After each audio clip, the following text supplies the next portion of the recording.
South Indian liberal federation, SILF.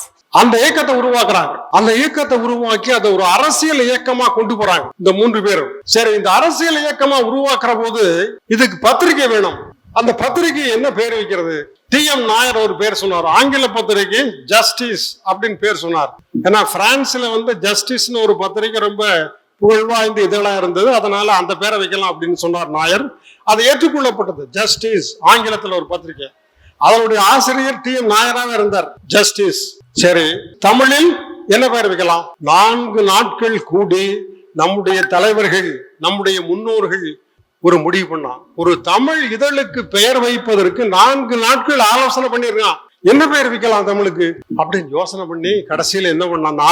4 நாட்களை சிந்தித்து கடைசியில திராவிடன் அப்படின்னு பேர் வச்சான். அதாவது இப்ப நினைச்சு பார்த்தா கூட நமக்கு பெரிய வியப்பா இருக்குங்க. நம்முடைய அடையாளத்தை அந்த பத்திரிகை வச்சாங்க.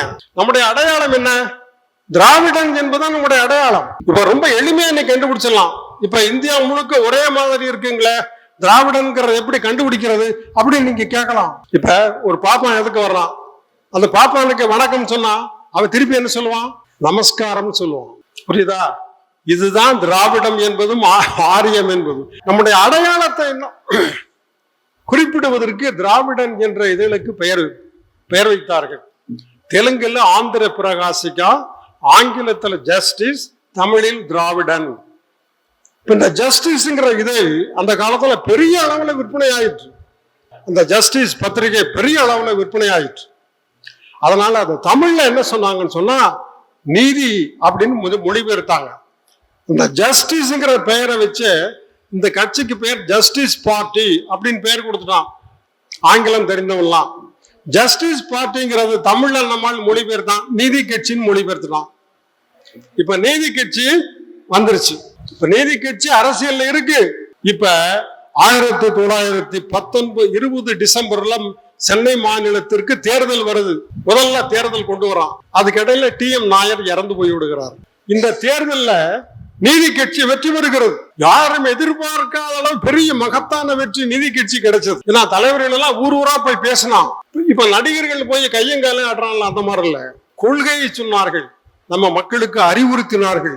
நீங்கள் எல்லாம் திராவிட மக்கள், நாம் எல்லாம் ஒன்றாக இருக்க வேண்டும், நீங்கள் படிக்க வேண்டும், உங்கள் குழந்தைகளை படிக்க வைங்கன்னு சொன்னான். அதாங்க முக்கியமானது.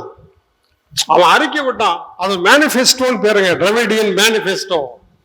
அந்த மேனிஃபெஸ்டோல சொன்னா குழந்தைகளை படிக்க வைங்கன்னா யாராவது சொன்னாங்களா? அப்படி அது வரைக்கும் எனக்கு அவையார் சொல்லியிருக்காரு, ஓதாமல் ஒரு நாளும் இருக்க வேண்டாம். அப்புறம் அவையார் போய் சேர்ந்துட்டாரு. அதோட நம்மளும் ஓதுறதை விட்டுட்டோம் இல்லைங்களா? அதுக்கு பிறகு பள்ளிக்கூடமே இல்லை. எங்க போய் ஓதுறது? பள்ளிக்கூடம் இல்லை. ஆண்ட மன்னர்கள் எல்லாம் கோயில்களை கட்டினானே தவிர பள்ளிக்கூடங்களை எவனும் கட்டவில்லை. அதனால் நம்முடைய முன்னோர்கள், நம்முடைய தலைவர்கள் நம்முடைய பிள்ளைகளை படிக்க வைக்க வேண்டிய தீர்மானம் போட்டார்கள்.